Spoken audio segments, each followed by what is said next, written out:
Hello மக்களே, அனைத்திந்திய அண்ணா திராவிட முன்னேற்ற கழகத்தில் எடப்பாடி பழனிசாமியை நீக்குவதற்கு அமித்ஷா முடிவெடுத்திருக்கிறாரா? முதல்வர் வேட்பாளர் டெல்லி தான் தீர்மானம் எடுக்கும். எடப்பாடி பழனிசாமியே நேரடியாக நேற்று கூறிவிட்டார். குறிப்பாக அதிமுக கூட்டணியில் இருக்கின்ற பாஜக என்டிஏ தலைமையிலான தமிழகத்தில் முதல்வர் வேட்பாளர் நிச்சயமாக எடப்பாடி பழனிசாமி கிடையாது என்ற தகவல் கிடைக்கப்பெற்றுள்ளது.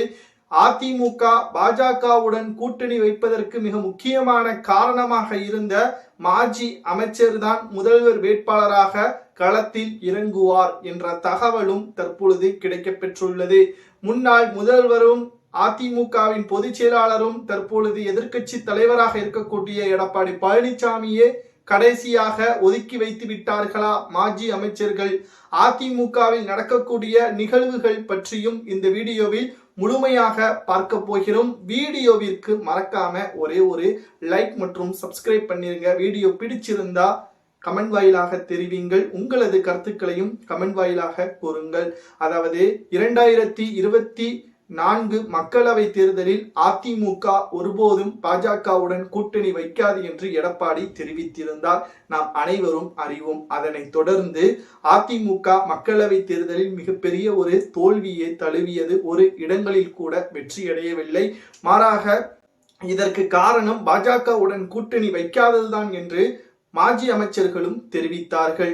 இதனைத் தொடர்ந்து உட்கட்சி மோதலும் அதிமுகவில் ஓபிஎஸ் அவர்களை தொடர்ந்து வேலுமணி, செங்கோட்டையன் இவர்களுக்கு இடையே இருக்கக்கூடிய ஒற்றுமை எடப்பாடி பழனிசாமியை நேரடியாக தாக்கும் விதமாகவும் மாறியது.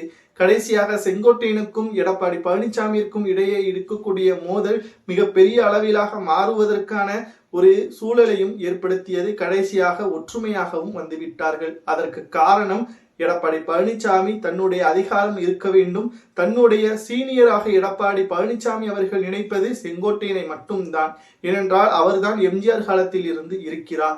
தற்பொழுது செங்கோட்டையன் அவர்களை முதலில் ஓரம் கட்ட வேண்டும் என்பதற்காக அவரிடம் இருக்கக்கூடிய மாவட்ட செயலாளர் பதவி போன்றவைகளை பறிப்பதற்கும் புதியவர்களுக்கு அதாவது இளைஞர்களுக்கு வாய்ப்புகளை வழங்குவதாக செங்கோட்டையனை ஒட்டுமொத்தமாக மாற்றத்தை கொண்டு வருவதற்காக தன்னுடைய வழிக்கு வர வைப்பார் என்று நினைத்தார். கடைசியில் அதிமுகவில் செங்கோட்டையன் அவர்கள் எடுத்த முடிவின் காரணமாகத்தான் தற்பொழுது பாஜக கூட்டணியும் வைத்திருக்கிறது.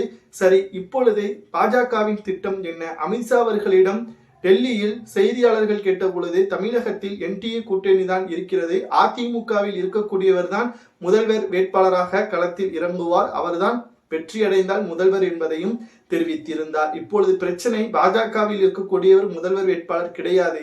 ஆனால் எடப்பாடி பெயரை ஏன் கூறவில்லை? மாறாக எடப்பாடியே கூறிவிட்டார். அமித்ஷா என்ன கூறுகிறாரோ அதைத்தான் நாங்கள் ஏற்போம், முதல்வராக அவர்தான் என்பதை மறைமுகமாகவும் நேரடியாகவும் எடப்பாடி கூறிவிட்டார்.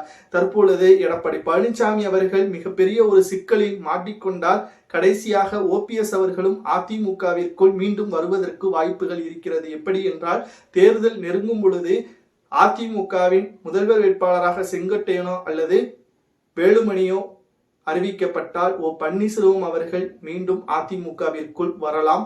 இது மிகப்பெரிய அளவிலான மாற்றத்தை அதிமுகவிற்குள் கொண்டு வரும். முழுக்க முழுக்க எடப்பாடி பழனிசாமி அவர்கள் ஓரம் கட்டப்படுவார். கூவத்தூரில் எப்படி எடப்பாடி பழனிசாமி அவர்கள் சசிகலாவால் அங்கீகரிக்கப்பட்டதோ அதேபோல் அதிமுகவில் எடப்பாடி பழனிசாமி அவர்கள் ஓரம் கட்டப்படுவார் என்ற தகவலும் வெளியாகியுள்ளது. இதை பற்றி முன்னாள் எம்பியும் தற்பொழுது அதிமுகவின் அமைப்பு செயலராக இருக்கக்கூடிய அன்வராஜா அவர்கள் கூறுவது என்னவென்றால், தமிழகத்தில் ஒருபோதும் பாஜக காலூன்ற நினைப்பது முடியாது. அதிமுகவுடன் கூட்டணி வைத்திருப்பதன் காரணமாக நாங்கள் அவர்களை ஏற்றுக்கொண்டோம் என்று நினைத்துவிடக் கூடாது. அதிமுகவின் ஓட்டுக்கள் இதன் மூலம் அதிகரிக்காது, ஆனால் மாறாக குறையவும் கூடாது. ஏனென்றால் அதிமுகவின் ஓட்டுக்கள் எப்பொழுதும் அப்படியேதான் இருக்கும். ஆனால் பாஜகவிற்கு விழக்கூடிய சிறுபான்மையினர்களது ஓட்டுக்கள் நிச்சயமாக இதுவரை பாஜகவிற்கு போட்டது கிடையாது, இனியும் சிறுபான்மையினர்கள் போட மாட்டார்கள் என்று இருமனதாக சிறுபான்மையினர்கள் அதிமுகவில் இருக்கக்கூடியவர்கள் அந்தர்பல்ட்டி அடித்திருப்பதும் எடப்பாடி பழனிசாமிக்கு சிக்கலாகவும் இருக்கிறது. உங்களது கருத்துக்களை கூறுங்கள். முதல்வராக எடப்பாடியா, செங்கோட்டையனா அல்லது வேலுமணியா? இவர்களில் யார் முதல்வர் வேட்பாளராக தேர்வு செய்யப்படலாம்? மாறாக அன்வராஜா அவர்கள் கூறுவது சரியா? பாஜகவை நம்பி கூட்டணியில் வைத்ததற்கு அதிமுகவை இரண்டாக உடைக்கும் அளவிற்கு மாறிவிட்டது என்று கூறுவது சரியா தவறா என்பதையும் கமெண்ட் வாயிலாக கூறுங்கள்.